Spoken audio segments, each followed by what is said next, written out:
I didn't put this in my biog, but as well as sharing the vicarage with a husband and 2 daughters, we also have 2 cats. The cats are the more permanent residents, the daughters having joined us just since lockdown.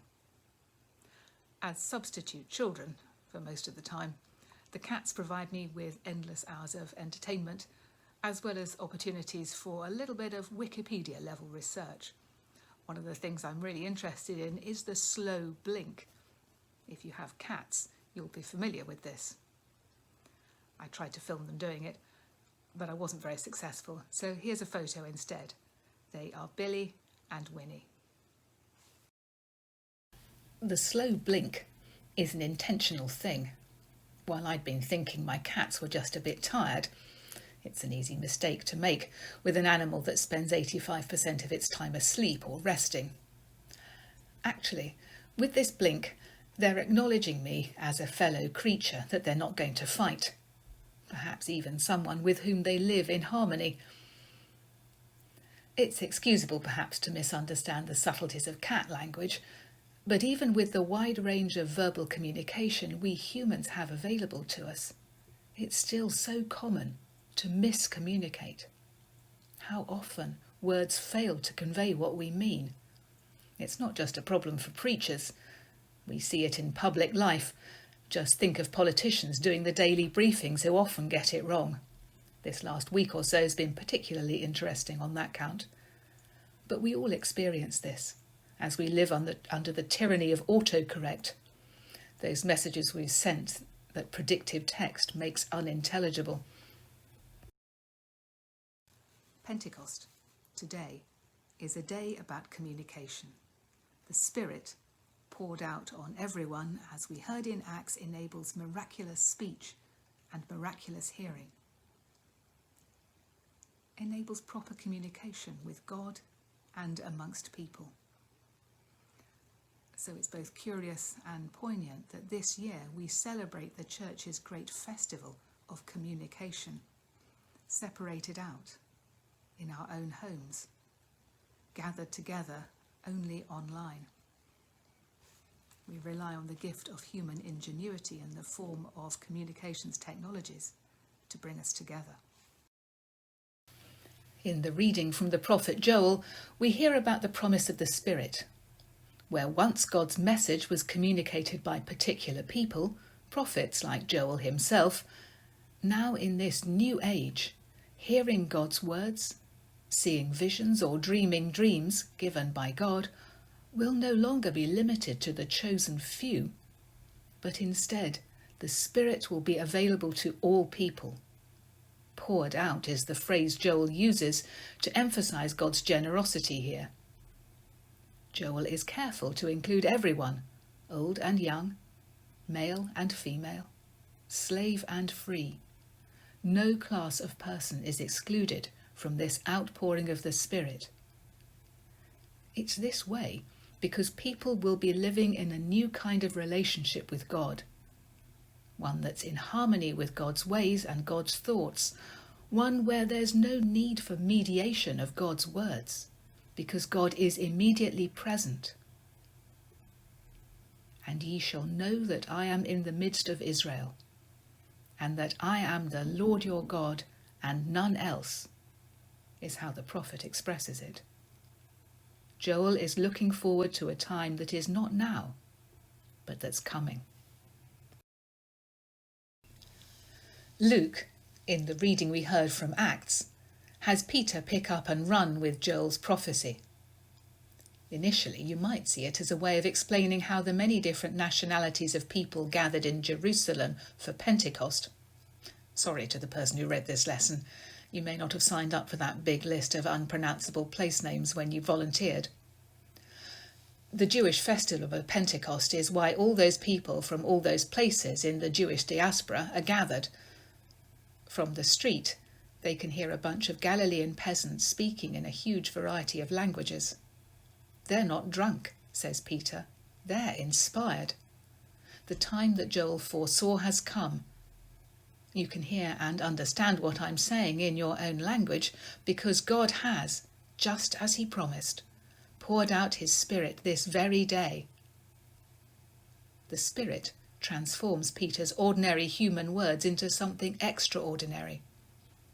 Words that transcend the limits of one particular language, and though we didn't hear that bit, words that transform human understanding, words that convince and change people. Luke tells us that 3,000 of the listeners become believers that day. When we think of language transcended, we often think about music's contribution. It was music that, about 40 years ago, drew me to the college chapel and led me to find more of God in the music sung by the chapel choir. I was really pleased to see that there was some Tallis on the menu for our service today. And although I've recorded this ahead, I'll be joining in on the day, and I'll be enjoying listening to the choir and perhaps even lip-syncing along to the Magnificat, if that's a thing. Through the skills of musicians and composers, music makes our ordinary human words carry more, makes our praise of God express more. You only have to check out music from the top 40 to know that even a rubbish lyric is improved by music. There's Iceland's wonderful Eurovision 2020 song, Think About Things. Baby, I can't wait to know. What do you think about things? Believe me, I will always be there, so you can tell me anything, and I'll listen. On their own, the words are perhaps trite, but with the music, and also the video, especially that family music show at the beginning, there's joy and quirkiness and more. Music refreshes the parts that other beers cannot reach. It's a gift of the Spirit even, that makes our praise of God go further. Someone who had a great way of explaining how music helps us to express our praise, to make our words mean more, was the medieval German theologian and composer Abbess Hildegard of Bingen. Writing to the priests in nearby Mainz who, in a somewhat ill-thought-through disciplinary measure, had banned the abbess and her community from singing their prayers, Hildegard argues that they've made a mistake, that music is vitally important to the praise of God and the life of the community. She explains it this way. The Bible tells the story of how people became out of tune with God, how Adam's disobedience in the Garden of Eden meant that human voices no longer, as she puts it, harmonised with the angels who sing God's praise. But through God's gracious plan to rescue and renew creation, the Spirit is given so that humanity can come back into tune. As in the background to Joel's words, the Spirit is given first to the prophets. Hildegard includes the psalm writers here, those in the Bible who are most given to writing about music and singing God's praise, the songwriters of the Bible. Then, like Peter in Acts, she says that because of the life and work of Jesus and the events of Pentecost, this gift is given to us all. Our singing of God's praise in the church is rooted in the work of the Spirit. While this doesn't exactly mean we're singing from the same hymn sheet as the angels, Hildegard argues that our earthly songs, because guided by the Spirit, are a true echo of what happens in heaven, a sign that we are indeed being brought into harmony with God and with each other. Hildegard is talking specifically about music, but she's also talking about the life of the community and how it's being drawn into the life of God. The church, whether that's College Chapel, our home church, or as now that mix of home and online community, the church, the community of faith, is our rehearsal room. This is where we practice being in tune with God and with each other.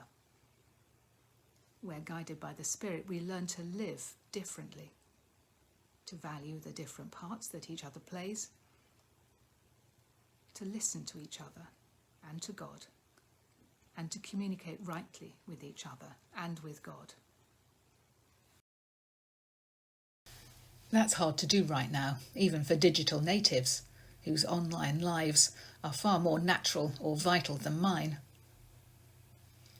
Some of you, I guess, are already deep in the exam season, facing the challenge to communicate what you've learned over the past years, this year not on paper, but online. I pray that in your virtual exam halls, you'll find the right way to answer the questions.